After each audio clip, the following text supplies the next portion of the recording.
तो welcome to the class guys, welcome back again to the class. Live streaming में काफ़ी ज़्यादा problem हो रही है सिंस योर इंटरनेट ये जितने आपके जो इंटरनेट टाइकून्स है ना, they are also celebrating Diwali. तो भाई छुट्टी पे ऐसा लग रहा है सभी छुट्टी पे चले गए हैं। नेवरदलेस क्लास हमारी नहीं रुकनी चाहिए, which is why I have come back again here in this mode. आज बेसिकली लेक्चर नंबर 4 है। This lecture number 4 and we will be starting with yet another massive case जिसका नाम है बेरूबारी केस। ठीक है, बेरूबारी यूनियन केस जो कि एक लैंडमार्क केस बन करके सामने आता है। और आप सभी जानते हैं कि ये जो हमारी सीरीज चल रही है ये है लैंडमार्क जजमेंट की एक सीरीज। ठीक है, लैंडमार्क जजमेंट की वो सीरीज चल रही है आपके सामने जहां पे जितने भी सुप्रीम कोर्ट में केसेस गए जिन्होंने इंडिया में मैसिव डेवलपमेंट्स दिया, इंडिया में मैसिव चेंजेस दिए, इसको टारगेट करते हुए आर्टिकल 3 को ऑफ द इंडियन कॉन्स्टिट्यूशन यानी कि भारत के संविधान के अनुच्छेद 3 को किस तरीके से एक डेवलपमेंट देने की कोशिश करेगा बेरूबारी यूनियन केस। ये जो केस है बेरूबारी यूनियन केस ये 1960 में हो रहा है। और क्या इसका बैकग्राउंड है इसकी आज इस पूरे के पूरे वीडियो में फुल एनालिसिस करेंगे। इससे पहले कि let us dive down into deep into this Berubari case, मैं आपको थोड़े से आर्काइव्स दिखाना चाहूंगी। As you can see this was the time of 1960। 1960 का बच्चों वो टाइम है जब पूरे के पूरे भारत में, और आप ये मीडिया की कवरिंग्स देख रहे हैं, Mujib Indira sign border agreement, Bangladesh gets 4 enclaves, India, ये सारे जो है ना, ये खैर मुजीब और इंदिरा ये तो लेटर लेटर ऑन आगे के न्यूज़पेपर कटिंग्स हैं। 1960 का ही दिया हुआ डेवलपमेंट है कि ऐसे न्यूज़ बेसिकली आपके सामने आते रहे हैं, कवर किए जाते रहे हैं। And this is the time, you see this is the time यहाँ पे बहुत सारे मैसिव डेवलपमेंट्स, मेजर डेवलपमेंट्स किए जा रहे हैं। तो आपने एक टाइम पे देखा है कि 1971 में बांग्लादेश भैया लिबरेट हो गया, right? Bangladesh liberated in the very year of 1971 with the help of India। और यहाँ से शुरुआत होती है इंडिया और बांग्लादेश के बॉर्डर डिस्प्यूट्स। बहुत सारे बॉर्डर डिस्प्यूट्स रहे हैं, बहुत सारे हमारे उसको क्या कहते हैं, इनफिल्ट्रेशन बॉर्डर इश्यूज रहे हैं। लेकिन इन सब के सब इश्यूज को जब आप पीछे मुड़ करके देखते हैं, all of these issues are deeply rooted in a very big case that came into light, that came into Supreme Court of India, which is Berubari union case. ठीक है, बेरूबारी इसका नाम इसलिए रखा गया है, वैसे तो ये 1960 में ये केस होता है, लेकिन इसकी जो नींव है, इसकी जो पृष्ठभूमि है बच्चों, this has bean shaped in 1958। 1958 में कुछ तो ऐसा हो रहा है जिसको आप कहते हैं सिंपली नेहरू नून अग्रीमेंट। ठीक है, तो नेहरू नून अग्रीमेंट क्या हुआ था? तो बेसिकली 1958 में दोनों ही पक्ष के जो प्रधानमंत्री हैं, इंडिया के देन प्राइम मिनिस्टर और पाकिस्तान के देन प्राइम मिनिस्टर, इंडिया से जवाहरलाल नेहरू, श्री पंडित श्री जवाहरलाल नेहरू, और पाकिस्तान से मिस्टर फिरोज खान नून। ठीक है, इन दोनों के बीच में एक संधि हो रही है, ये इन दोनों के बीच में एक अग्रीमेंट हो रहा है। ये जो अग्रीमेंट है बच्चों, इसी को आप कहते हैं नेहरू नून अग्रीमेंट। और इस अग्रीमेंट के अंतर्गत ये लोग बात किस चीज की कर रहे हैं? They are talking about territorial exchange. Territorial exchange मतलब क्या होता है? सिंपली मैम, टेरिटोरियल एक्सचेंज मतलब होता है कि जो क्षेत्रफल है ना, क्योंकि आप ऑलरेडी जानते हैं कि ये टाइम है 1958, आज से 10 साल पहले 1947 में आपके इंडिया और पाकिस्तान का विभाजन हो रखा है। तो इंडिया और पाकिस्तान के बीच में जो इंटरनेशनल बॉर्डर आ रहा है, ये आपका क्या हो जाता है? ये आपका हो जाता है रेडक्लिफ लाइन। फाइन, तो रेडक्लिफ लाइन, क्योंकि जो भी इंडिया और पाकिस्तान के बीच में बॉर्डर डिमार्केट कर रही है, ये बॉर्डर डिमार्केशंस के बाद भी हमारे बीच में बॉर्डर इश्यूज हो रहे हैं। आप जानते हैं आज है 2025, today is 2025 and still that you see border issues between India and Pakistan. लेकिन भैया इनका कुछ होने वाला है नहीं, वो आप चाहे नेहरू नून एग्रीमेंट कर दो, चाहे कुछ भी कर दो, इनका कोई कभी पेट भर नहीं सकता। That is another case. Fine, तो आप देख रहे हैं बॉर्डर इश्यूज होने लग रहे थे अपार्ट फ्रॉम द फैक्ट कि रेडक्लिफ लाइन खींची जा चुकी है, इन्हें और चाहिए भाई। फाइन, तो अभी जरा ना मैं आपको मैप के थ्रू बताऊंगी कि भाई हमारा जो विभाजन है, क्योंकि बहुत सारे बच्चे कंफ्यूज रहते हैं, a lot of students might not know कि जो प्रेजेंट डे में आपका बांग्लादेश है, ये प्रेजेंट डे में जो आपका बांग्लादेश है, this was also a part of India, sorry Pakistan, then Pakistan, जो आपका पाकिस्तान विभाजन हुआ रेड क्लिफ लाइन के तहत, उसका ही पार्ट बेसिकली आपको देखने के लिए मिलता है। So I am making one map, ठीक है, आई होप ये मैप आपको समझ में आएगा, दो I am very good at drawing a map of India, ठीक है। ये आप देख रहे हैं, ये इंडिया का मैप मैंने बना दिया है आपके सामने, फाइन। तो आज की डेट में the very country that you see here is India, fine. India के अलावा यहाँ पे एक ऐसे शेप में एक कंट्री है, और यहाँ पे आपकी जो है एक ऐसे, यहाँ पे एक और एक ऐसे कंट्री है, फाइन। तो ये जो कंट्री है ना, इसको ये बेसिकली ये पाकिस्तान बनी, ठीक है। आप बहुत सारे लोग जानते हैं तो बहुत अच्छी बात है कि पाकिस्तान का हिस्सा ये भी था और यहाँ ये भी था, तो जिसको आज की डेट में, and this my dear friends is our own country India. तो 19, ये मैं मैप जो बना रही हूँ ये 1947 का डेवलपमेंट है, ठीक है। 1947 में पाकिस्तान के दो हिस्से हैं, तो भैया इंडिया के पर्सपेक्टिव से देखो तो ये वेस्ट हो गया ना, ये तो पश्चिम है, और इंडिया के पर्सपेक्टिव से देखो तो ये तो ईस्ट हो गया, ठीक है, पूरब है। तो इंडिया मतलब इनका जो विभाजन होता है दोनों कंट्रीज का, वो इंडिया का होता है और पाकिस्तान का होता है, और पाकिस्तान में वेस्ट पाकिस्तान और ईस्ट पाकिस्तान दोनों ही अलग अलग प्रोविंसेस ऐसे बट जाती हैं, फाइन। अब होता क्या है कि यहाँ पे बॉर्डर डिस्प्यूट्स बहुत सारे देखने के लिए मिलेंगे, विच इज वाई यहाँ से आप 1971 निकालोगे, फाइन। 1971 में क्या हो रहा है कि आप जानते हैं ऑलरेडी कि पाकिस्तान, और पाकिस्तान यहाँ से वेस्ट पाकिस्तान, पूरी स्टोरी अगर आपको पता है कि ईस्ट पाकिस्तान को बहुत एक्सप्लॉइट कर रहा है। ईस्ट पाकिस्तान के लोग बंगालीज हैं बाय कल्चर, और ये है Pathanis by culture, Punjabis by culture, ठीक है। तो ये भी एक मुद्दा है। These are Urdu speaking people and these are Bengali speaking people, ये भी एक प्रॉब्लम है। यहाँ पे जूट बहुत अच्छा पाया जाता है, जूट, ठीक है, और बहुत सारे अन्य रिसोर्सेज जिसका की इस्तेमाल कौन कर रहा है, वेस्ट पाकिस्तान यहाँ से जो है रिसोर्सेज ले जाते, इन्हें एक्सपोर्ट करते, और जितना भी भाई पैसा बन रहा है उसका इस्तेमाल किया जा रहा है डेवलपमेंट में, but only the development of West Pakistan. East Pakistan my dear friends was heavily until the time Mujibur Rahman came up. Mujibur Rahman जो कि उनके अभी थोड़े दिन पहले तक फादर ऑफ द नेशन थे, अभी इनका जो है मिलिट्री कूप हुआ उसके बाद तो भाई सीन ही डिफरेंट है। तो आप देख रहे हैं कि मुजीबुर रहमान ने एक बहुत मैसिव मूवमेंट चलाया। Then comes into the picture Mukti Bahini, एक इनकी ऐसी लोकल सेना जिसको इंडियन आर्मी ने ट्रेन किया, and it was in the very year of 1971। बहुत सारे आपने एमिनेंट पर्सनालिटीज को देखा है, जैसे कि आपने अपने रॉ के फर्स्ट चीफ को देखा है, मिस्टर आर एन काओ, ठीक है। आपने इंडिया के फील्ड मार्शल को देखा है, सैम मानेकशॉ। इन सब का बहुत बड़ा योगदान था यहाँ पे, जो आपके 1971 में ईस्ट पाकिस्तान वेस्ट पाकिस्तान से आज़ाद होकर के एक आज़ाद देश बना रहा है, जिसका नाम आज की डेट में आप बांग्लादेश जानते हैं। तो ये जितने भी डेवलपमेंट्स मैंने आपको बताए हैं, ये आखिरकार क्वेश्चन है कि क्यों हो रहा है, why is it taking place. The very first reason is कि इंडिया और पाकिस्तान के बीच में बॉर्डर डिस्प्यूट्स बहुत थे, तो इंडिया और पाकिस्तान के बीच में बंटवारा हो गया। अब इनके बॉर्डर डिस्प्यूट्स जब संभलते ही नहीं है, खैर मैं तो आगे तक आपको लेकर के आ गई 1971, जरा बैक अगेन इन 1947 आ जाइए।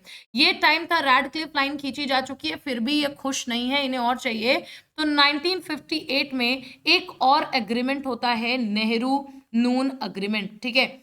और नेहरू नून एग्रीमेंट जो कि जैसा कि मैंने आपको बताया है, the then prime ministers of India and Pakistan Pandit Shri Jawaharlal Nehru and mister Firoz Khan Noon के बीच में हो रहा है, और यहाँ पे ये क्षेत्रफल के एक्सचेंज करने की बात कर रहे हैं, और इन्होंने सक्सेसफुली क्षेत्रफल के एक्सचेंज करने की बात कर ली कि भैया ठीक है, ये जो है थोड़ा सा डिसाइडेड है as per the Indian independence act 1947, ठीक है। आप देखिए कि मतलब जो भी बाउंड्री कमीशन वगैरह जितना भी हट करके जो भी साइरिल रैडक्लिफ ने लाइन खींची थी, अगर आप उससे नाखुश हैं तो बाउंड्री डिस्प्यूट को सुलझाने के लिए हम क्या कर रहे हैं कि बेरूबारी यूनियन, ठीक है, एक सबसे पहला क्षेत्रफल जिसकी बात यहाँ पे की जा रही है, बेरूबारी यूनियन। ये कहाँ पे है, मैंने आपको ये मैप में अभी दिखाया भी है, ये तो कंटेंट है, इस पे आते हैं अभी। मैप में मैंने आपको अभी दिखाया, yes it is right here, Berubari union, ये यूनियन नंबर 12 है। तो ये और कूच बिहार है, ऐसे ही बहुत सारे ऐसे डिविजन्स हैं जिनका कि एक्सचेंज बेसिकली यहाँ पे किया जाए, ठीक है। ये जो डिवीजन है ये आपका काफी मतलब एक बड़ा सवाल खड़ा करता है, क्योंकि सबसे बड़ा क्वेश्चन है कि आप अभी इंडियन कॉन्स्टिट्यूशन के अंतर्गत सारा काम कर रहे हैं, और इंडियन कॉन्स्टिट्यूशन आप भी बहुत अच्छी तरीके से जानते हैं कि किसी भी एक व्यक्ति के मत पे नहीं चल रहा है। तो सबसे बड़ा सवाल ही खड़ा हो जाता है यहाँ पे इंडियन कॉन्स्टिट्यूशन के ऊपर कि क्या यहाँ पे दो पॉलिटिकल एग्जीक्यूटिव्स, दो जो है कार्यपालिका के लोग बैठ करके ट्रांसफर या सीड किसी भी टेरिटरी को, किसी भी क्षेत्रफल को एक्सचेंज कर सकते हैं क्या? क्योंकि यहाँ पे आप देखेंगे नो पार्लियामेंट्री एक्शंस इन्वॉल्व, कोई भी पार्लियामेंट्री एक्शंस यहाँ पे इन्वॉल्व नहीं हुए हैं। So this was a very wide phenomenon, बहुत ही एक बड़ा पिक्चर सामने खुल करके आ रहा है, क्योंकि पूरी भारत की जनता इस वक्त देख रही है पार्लियामेंट की तरफ, क्योंकि ये कह रहे हैं कि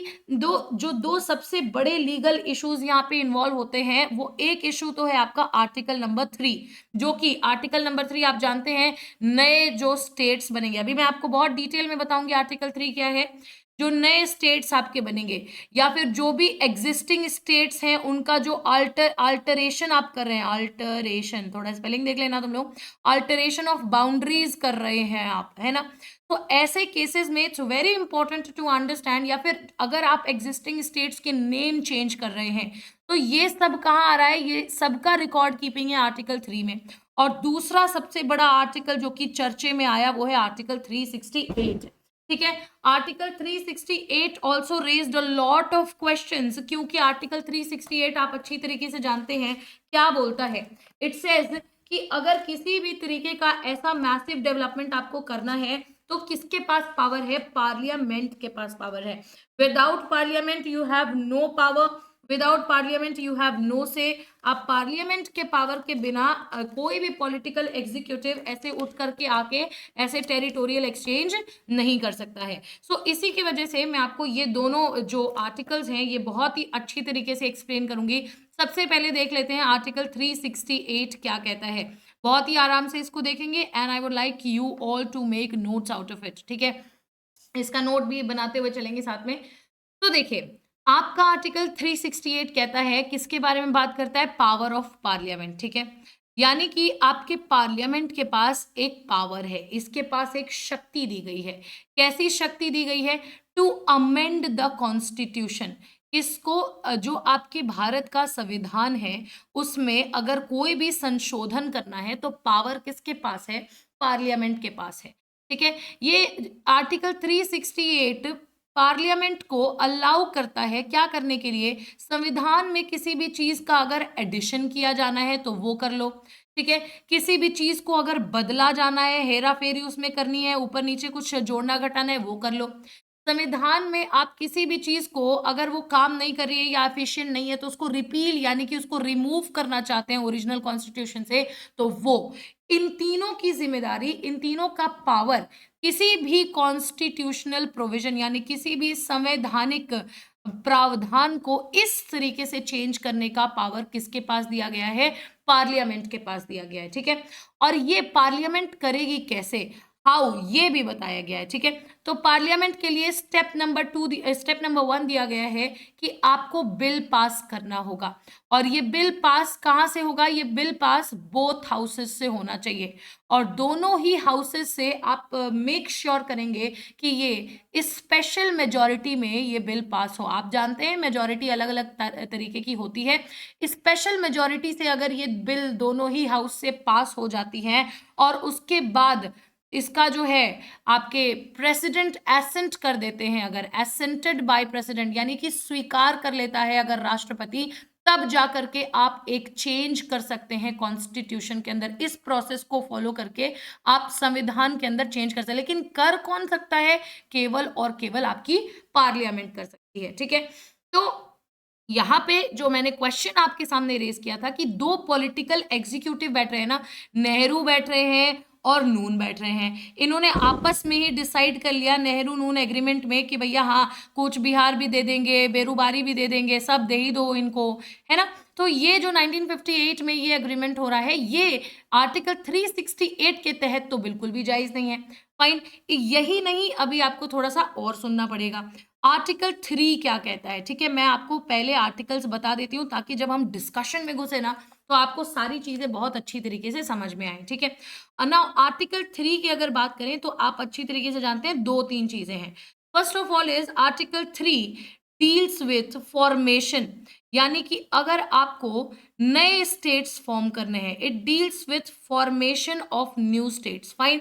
जब जब अगर आपको नए स्टेट्स बनाने हैं अपनी, मतलब आप देखिए ये भारत है ना, ये भारत है और ये भारत के अंदर ही आपको नए नए स्टेट बनाए, जैसे तेलंगाना 2014 में बन गया, ठीक है। आपके वो उत्तर प्रदेश से उत्तराखंड निकाला गया।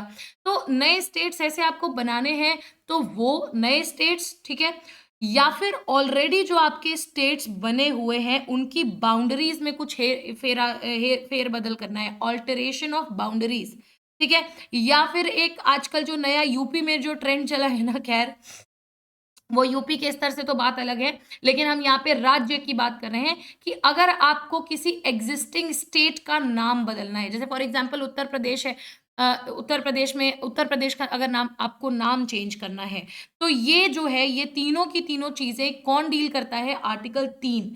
यानी आर्टिकल 3 कहती है कि एक नया स्टेट, अगर आप अपने ही देश के किसी एक राज्य को तोड़ करके एक नया स्टेट बनाना चाहते हैं, या दो राज्यों को मिला करके एक स्टेट बनाना चाहते हैं, या फिर किसी एक स्टेट का जो है एरिया इंक्रीज करना चाहते हैं, या किसी एक स्टेट का एरिया डिक्रीज करना चाहते हैं, या उसका जो है बाउंड्रीज आल्टर करना चाहते हैं, या उसका नाम आल्टर करना चाहते हैं, तो ये सब कुछ किसके अंतर्गत होता है, article 3। So you would have to bring about a change in article 3। And article 3 में चेंज कैसे आएगा, आपके आर्टिकल 368 में आप जो अमेंडमेंट करेंगे इस प्रोसेस को फॉलो करके, इसके बाद आएगा।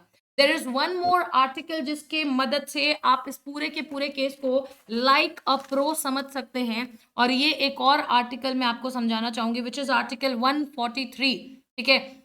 बहुत ध्यान से सुनिए, आर्टिकल 143 सब ये क्लॉज 1, ठीक है। आर्टिकल 143 क्लॉज 1 क्या कहता है ना, इसके अंदर भी एक बहुत अच्छी कहानी है। ये जो है प्रेसिडेंट को पावर देता है, किसको पावर देता है, कि राष्ट्रपति जो है, राष्ट्रपति को इतना पावर है, इतना प्रेसिडेंट के पास पावर है, प्रेसिडेंट्स पावर, या फिर president is permitted to seek an advisory, मतलब एक सजेशन अगर प्राइम प्रेसिडेंट लेना चाहे तो ले सकता है, किससे, to seek an advisory opinion from Supreme Court. अब देखो बहुत ध्यान से सुनना, कि आप बोलेंगे कि ये संविधान का पूरा मामला है, पार्लियामेंट का पूरा मामला है, ये सुप्रीम कोर्ट गया कैसे। तो आप देखिए कि प्रेसिडेंट अगर किसी भी एक डिसीजन को नहीं ले पा रहे हैं, या उसमें किसी भी तरीके का कोई लीगल इशू इन्वॉल्व है, तो प्रेसिडेंट क्या करते हैं, उस मामले को रेफर कर देते हैं, किसको, सुप्रीम कोर्ट को, कि भैया अपना ओपिनियन दो। और आप जानते हैं सुप्रीम कोर्ट का ओपिनियन कितना ज्यादा फ्लेजेड होता है, तो सुप्रीम कोर्ट अपना ओपिनियन दे देती है। हालांकि ये सुप्रीम कोर्ट का ओपिनियन नॉन बाइंडिंग होता है, मतलब ये बात ये नहीं है कि प्रेसिडेंट अब सुप्रीम कोर्ट ने ओपिनियन दे दिया है तो प्रेसिडेंट मानेंगे ही मानेंगे, this is not binding. Fine. तो अब जो है ये आर्टिकल 143 क्लॉज 1 भी बहुत ही ज्यादा इंपॉर्टेंट है पूरे के पूरे आपके इस केस के को पढ़ने के लिए, ठीक है, इस केस को स्टडी करने के लिए। अब जरा इस केस में हम वापस आएंगे, और आप जानते हैं पूरे के पूरे केस को हम प्रीलिम्स और मेंस के पिक्चर से पढ़ रहे हैं, तो बहुत ही ध्यान से देखेंगे, क्योंकि अंत में आपके लिए प्रीलिम्स के कुछ सवाल भी हैं और मेंस का एक प्रैक्टिस क्वेश्चन भी मैंने आपको यहाँ पे दिया हुआ है। The very first noun that we are using over here is the name of the case, which is Berubari union case. इस पूरे के पूरे मामले का नाम है बेरूबारी यूनियन। अब आपको पता है ना वाई बेरूबारी, क्यों बेरूबारी नाम है, तो यहाँ पे मैंने आपको दिखाया हुआ है, क्योंकि ये बेरूबारी क्षेत्र के बारे में, इसके ट्रांसफर के बारे में जब बात उठी, नेहरू नून एग्रीमेंट हुआ, तब जाकर के ये मामला पूरा का पूरा पिक्चर में आया हुआ है, ठीक है। So the full name of the case is the Berubari Union and exchange of enclaves, यानी जितने भी इनक्लेव्स हैं, ऐसे क्षेत्रफल जो हैं वो जिनको लेकर के डिस्प्यूट हो रहा है, 1960 में सुप्रीम कोर्ट के अंदर ऐसा केस जाता है जो कि बेरोबारी यूनियन और ऐसे ही बहुत सारे इनक्लेव्स के एक्सचेंज पर सवाल उठाते हैं। ये भारत का सर्वोच्च न्यायालय which is supreme Court of India was the court that was dealing with this case, और ये जो है 8 न्यायाधीशों के एक बेंच को रेफर किया गया था। आप देख रहे हैं कि 8 जजेस का एक बेंच है और प्रेसिडेंशियल रेफरेंस टाइप का केस है। अब देखो ये केस प्रेसिडेंशियल रेफरेंस मतलब क्या है, कई सारे केस, जैसे कि इससे पहले मैंने आपको केएम नानावटी का केस बताया था, तो वो सुप्रीम कोर्ट में कैसे गया था, उन्होंने एसएलपी फाइल की थी, स्पेशल लीव पिटिशन फाइल किया हुआ था। तो ये केस कैसे गया सुप्रीम कोर्ट में, तो ये प्रेसिडेंशियल रेफरेंस से गया। ये कैसे गया, आप देख रहे हैं, राष्ट्रपति द्वारा अनुच्छेद 143 क्लॉज 1 के अंतर्गत राय मांगी गई और तभी ये केस जो है आपका जाकर के सुप्रीम कोर्ट में बैठा। अभी आपको यहाँ पे एक बहुत बड़ा कंफ्यूजन हो जाता कि अनुच्छेद 143 क्या है, विच इज वाई गाइस, मैं आपको यहाँ पे पहले ही समझा करके रखती हूँ। 143(1) क्या है कि प्रेसिडेंट किसी भी लीगल इशू पे, any legal issue can be referred to Supreme Court of India for its advisory opinion, इसके सुझाव वगैरह के लिए प्रेसिडेंट इसको रेफर कर सकते हैं। हालांकि this reference is non binding, और ये जो है सुप्रीम कोर्ट जो मतलब जो राय दे रही है ये मानना ही मानना है, ये कहीं से भी लिखा नहीं गया है। मतलब it is up to the president कि अच्छा लगा, समझ में आया तो मान लो, अदरवाइज कोई दिक्कत गाइज। फाइन। सो इस पिक्चर के बाद जब आप देखते हैं कि आपको धीरे धीरे बहुत अच्छे से समझ में आता है, आई कैन अंडरस्टैंड कि the Berubari Union case which came into light, और आप इस पूरे के पूरे मामले को देखेंगे, इसका थोड़ा सा बैकग्राउंड जानना बहुत इंपॉर्टेंट है, ठीक है। हम सभी इसके बैकग्राउंड के बारे में थोड़ा सा चर्चा करते हैं। आप देख रहे हैं कि स्वतंत्रता के बाद, मतलब एवर सिंस द इंडिपेंडेंस, जो कि हम 1947 में आज़ाद हो रहे हैं, भारत और पाकिस्तान के बीच में एक सीमा निर्धारण हो रही है। एक सीमा निर्धारण यानी कि एक बाउंड्री सेट की जा रही है, और बाउंड्री और फील्डिंग सेट करना हो तो आपको पता ही है, वो फील्डिंग की बात नहीं कर रहे हैं हम, बॉर्डर सेट किया जा रहा है। इस बॉर्डर का नाम क्या होता है बच्चों, रैडक्लिफ लाइन। आज की डेट में सबसे बड़ा सवाल ये भी है, इंडिया और पाकिस्तान के बीच में क्या है, कितने किलोमीटर का बाउंड्री है, तो ये आप लिख लेंगे 3323, या फिर इसको देख लेना, एक बार कंफर्म कर लेना, 3233 कुछ ऐसा ही है, ठीक है, किलोमीटर का बाउंड्री है रैडक्लिफ लाइन। और इसमें जो है कई सारे भ्रम रह गए थे, ठीक है। एक विवादित क्षेत्र ऐसा ही जलपाईगुड़ी जिला जो कि आपका वेस्ट बंगाल में है, वहां पे बेरूबारी यूनियन डिवीजन नंबर 12 था, जो पश्चिम बंगाल के जलपाईगुड़ी जिले, अच्छा लिखा हुआ है, जलपाईगुड़ी जिले में स्थित था। 1958 में क्या हो रहा है कि भारत और पाकिस्तान के बीच में एक समझौता हुआ, नेहरू नून एग्रीमेंट। क्यों कह रहे हैं Nehru Noon agreement, Jawaharlal Nehru from India and Firoz Khan Noon from your क्या कहते हैं आपका पाकिस्तान, ठीक है। इसके अनुसार बेरूबारी यूनियन जो है, इसका आधा हिस्सा पाकिस्तान को दिया जाना था। और यहाँ पे सबसे बड़ा इम्पोर्टेंट ये एक मैसिव डेवलपमेंट दिया गया, जस्ट अ मिनट गाइस, ठीक है, एक मैसिव डेवलपमेंट दिया गया कि भैया ये जो पाकिस्तान को दिया जाना था, इसमें ये डिसाइड कौन कर रहा है, हु गेट्स टू डिसाइड कि पाकिस्तान को क्या देना है, इंडिया को क्या क्या देना है, तो 2 पॉलिटिकल एग्जीक्यूटिव, ठीक है। इसीलिए ये मामला काफी ज्यादा लाइट में आ जाता है, क्योंकि आप देख रहे हैं प्रश्न ये उठाया जा रहा है यहाँ पे कि क्या भारत सरकार, मैं आपको थोड़ा सा यहाँ पे हाईलाइट करके बताती हूँ, क्या भारत सरकार केवल एक एग्जीक्यूटिव एग्रीमेंट यानी कार्यपालिका की संधि के जरिए किसी क्षेत्र को दूसरे देश को दे सकती है, पहला सवाल। दूसरा, आप देख रहे हैं यहाँ पे, इस पर राष्ट्रपति डॉक्टर राजेंद्र प्रसाद ने इस प्रश्न को अनुच्छेद 143 क्लॉज 1 के तहत सर्वोच्च न्यायालय यानी कि सुप्रीम कोर्ट ऑफ इंडिया को रेफर कर दिया और राय देने के लिए बेसिकली उनको भेजा। तो आप बहुत अच्छे तरीके से देखेंगे कि Berubari union division number 12 which was located in Jalpaiguri district of West Bengal was heavily disputed when Nehru Noon Agreement of 1958 came into light. A legal doubt was arising those days कि can the government of India give away any part of Indian territory to any country merely सिर्फ और सिर्फ through an executive agreement. So this is the case where President Dr. Rajendra Prasad refers this question to the Supreme Court of India for its opinion under Article 143 Clause 1. Now very massive changes कि कैसे कैसे issues supreme court के सामने, अब तो supreme court में ये case आ चुका है, तो सवाल क्या है भाई सुप्रीम कोर्ट के सामने?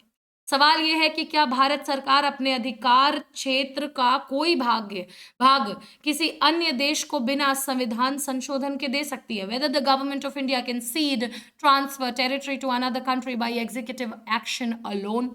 And second of all, if not, अगर नहीं कर सकती है तो कौन सा कॉन्स्टिट्यूशन का प्रोविजन यानी कि कौन से संवैधानिक प्रावधान बेसिकली इसमें आवश्यक है और इसमें जो है एप्लीकेबल होंगे? Very important for you to understand is कि सुप्रीम कोर्ट का ओपिनियन क्या रहा। सुप्रीम कोर्ट ने कहा कि बिल्कुल सही सवाल है, किसी भी एग्जीक्यूटिव एग्रीमेंट के जरिए हम अपना जो है क्षेत्र किसी को ऐसे बांटते नहीं फिरेंगे, हमें उसके लिए एक संविधान संशोधन करना पड़ेगा। ठीक है, मतलब those whosoever want to develop, आप कोई भी जो है जो कॉन्स्टिट्यूशन अमेंडमेंट कोई भी अगर आप टेरिटरी सीड करना चाहते हैं या ट्रांसफर करना चाहते हैं तो उसके लिए आपको कॉन्स्टिट्यूशन में अमेंडमेंट करना ही होगा। कोर्ट कहती है यहाँ पे कि India can not cede any part of its territory to another country without amending the constitution. क्या कहा इन्होंने कहा कि भारत का कोई भी हिस्सा बिना संविधान संशोधन, जो कि संविधान संशोधन किस आर्टिकल के जरिए होता है? 368, बिना संविधान संशोधन के किसी दूसरे देश को क्या है नहीं दिया जा सकता है। रीजन क्या बताया? रीजन बताया क्योंकि भारत का अनुच्छेद 1 क्या कहता है? भारत की सीमाओं को परिभाषित करता है। तो अगर आपको भारत की सीमाएं बदलनी है तो आपको अनुच्छेद 1 बदलना होगा। इसीलिए सीमाओं में कोई भी परिवर्तन केवल संविधान संशोधन के माध्यम से ही किया जा सकता है। Next most is article 3 also. 3 का मैंने आपको बताया ना, it deals with the borders, it deals with the alteration, it deals with the new names, it deals with the new boundaries. तो आपको अगर किसी भी तरीके का ऐसा क्षेत्र परिवर्तन करना है, you would also have to make arrangements and developments and changes in article number 3। समझ में आ रहा है ना? So article 1 which defines the territory of India, कोई अल्टरेशन करना है तो you would have to use article 368। Supreme Court ने ये भी कहा कि आर्टिकल 3 आप देख रहे हैं जो चेंजेस हो रहे हैं ना बाउंड्रीज में, जो मैंने आपको बताया नेशनल बाउंड्री से डील कर रहा है। पार्लियामेंट अगर स्टेट बाउंड्रीज जब बदलनी होती है तब तो भाई चेंजेस करता है आर्टिकल 3 में। लेकिन इंडिया के ऐसे मैसिव डेवलपमेंट्स अनदर कंट्री को हम जब, जैसे आर्टिकल 3 का यहाँ पे ये रोल है ना कि आप अपने भारत के अंदर अंदर तो स्टेट्स का चेंज कर सकते हैं, स्टेट में बाउंड्री चेंज कर सकते हैं, लेकिन भारत के बाउंड्रीज को फॉरेन कंट्री किसी से चेंज करना without a constitutional amendment act, this is not possible. समझ में आया ना? और तीसरा ये कहते हैं कार्यपालिका, एग्जीक्यूटिव की सीमाएं, कि भैया केंद्र सरकार केवल समझौता कर सकती है, ट्रीटी कर सकती है। उस समझौते को लागू करने के लिए संसद यानी पार्लियामेंट की संवैधानिक स्वीकृति आवश्यक है। कॉन्स्टिट्यूशनल अप्रूवल जो है ना, parliamentary approval via constitutional amendment is very important. What executive can do, what government can do is only that it can negotiate, it can sign treaties, but the implementation is all parliamentary। तो यहाँ पे कोई अपने मन माने ढंग, which is why you see हमारे पास exchange होते हैं, right? Our parliament and that you see executive है, जो complete separation of power is not followed in India, right? यहाँ इंडिया में आपके जो है जो फॉलो किया जाता है वो कोऑपरेशनल सिस्टम फॉलो करते हैं, फाइन।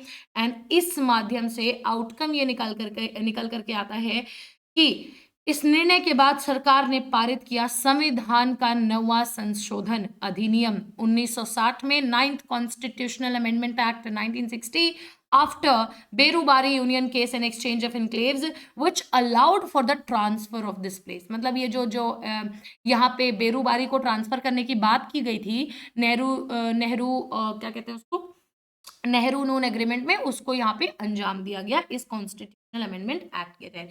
मतलब केवल और केवल Nehru Noon agreement, Indo Pakistan agreement को अंजाम देने के लिए, इम्प्लीमेंट यानी पारित करने के लिए हमें एक कॉन्स्टिट्यूशनल अमेंडमेंट एक्ट की जरूरत पड़ी। And this is the base of Indian constitution. आप करिए जो आपको करना है। अगर बॉर्डर डिस्प्यूट्स को सेटल करने के लिए यही आवश्यक है तो आप ये भी कीजिए। But most importantly, you cannot do it alone. You cannot afford to go alone and take a decision. You would have to involve the entire country. You would have to involve the judiciary. You would have to involve the parliament. And everything will be done in the knowing of people. तो ये काफ़ी बड़ा एक जो है massive development था।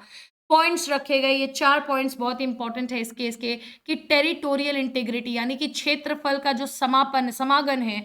आप देख रहे हैं पार्लियामेंट अकेला इंडिया की टेरिटरी आपकी जो है ना वो नहीं आल्टर कर सकता है। यहाँ पे एग्जीक्यूटिव पे लिमिटेशंस बताए गए कि गवर्नमेंट अपने अकेले के डिसीजन से किसी भी टेरिटरी को किसी फॉरेन कंट्री को देना या लेना नहीं कर सकती है। 9th अमेंडमेंट एक्ट हुआ कॉन्स्टिट्यूशन में, जो कि इंडो पाकिस्तान टेरिटोरियल एक्सचेंज का लीगल बेसिस रखता है। और फ्यूचर केसेस के लिए इन्होंने एक जो है पृष्ठभूमि तैयार की कि भैया इंडिया बांग्लादेश के बाउंड्री एग्रीमेंट्स भी हुए 2015 में। तो ऐसे तैयार किया कि भैया constitution amendment is the base. Without it you can not seed a territory, you can not transfer a territory, you can not occupy a. और इसी के साथ हम आ चुके हैं इस केस के लास्ट में। आई होप आपको ये सारा केस समझ में आया होगा। Let us jump to UPSC prelims PYQs अगर जो पूछे गए हैं और practice MCQs। The very first question being, which of the following cases clarified that no part of the Indian territory can be ceded to another country without a constitutional amendment। आपसे पूछ रहा है कि निम्नलिखित में से किस मामले में सर्वोच्च न्यायालय ने कहा कि भारत का कोई भी भाग संविधान संशोधन के बिना किसी अन्य देश को नहीं दिया जा सकता है। यहाँ पे आपके सामने गोलकनाथ मामला, बेरूबारी यूनियन मामला, केशवानंद भारती मामला, इंदिरा गांधी बनाम राज्य मामला। ठीक है, तो इसका करेक्ट आंसर क्या हो जाएगा? बेरूबारी, जो कि आप अभी जस्ट पढ़ करके आए हैं। Berubari union case is the case ma'am, जहां पे this was the case which clarified that no part of Indian territory, actual no part of Indian territory can be ceded to another country without a constitutional amendment act। और ये भी सवाल पूछ सकता है कि कौन सा constitutional amendment हुआ, तो 9th constitutional amendment act हुआ। ठीक है, ऑल राइट।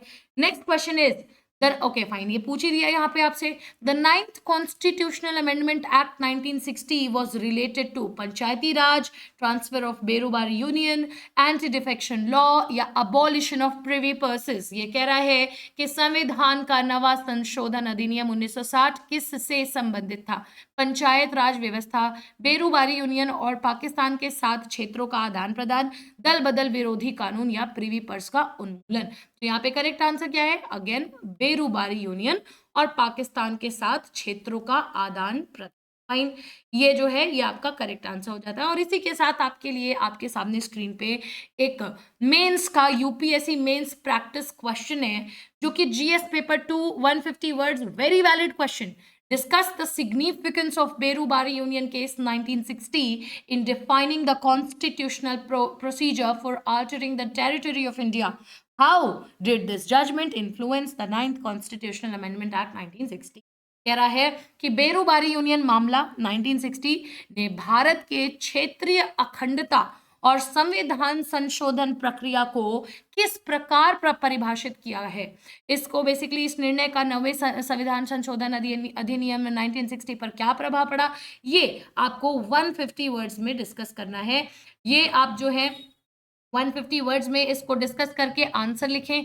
और आंसर लिख लेते हैं, अगर इसको इवैल्यूएट कराना है तो ये इस टेलीग्राम हैंडल पे ignition_FT इस टेलीग्राम हैंडल पे बिल्कुल भेज सकते हैं for the answer evaluation. I hope कि आपको ये पूरा इंटायर जो मामला है, ये जो हमने इसका बैकग्राउंड देखा है, ये पूरा मामला समझ में आया होगा।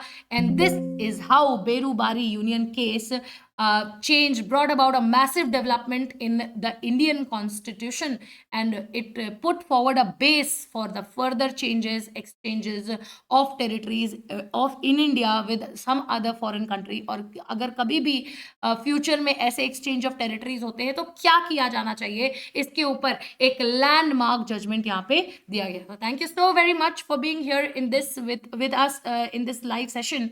और ये लेक्चर नंबर 4 रहा है. इसके आगे और भी लेक्चर्स लेकर के आते रहेंगे. इस पूरी सीरीज में 30 केसेस को कंप्लीट करेंगे. वो 30 केसेस जिन्होंने आपके आज के मॉडर्न इंडिया और मॉडर्न पॉलिटिकल सिस्टम को शेप किया है. This is Shipra and I will be connecting with you back again in yet another lecture. Thank you so much and जय हिंद.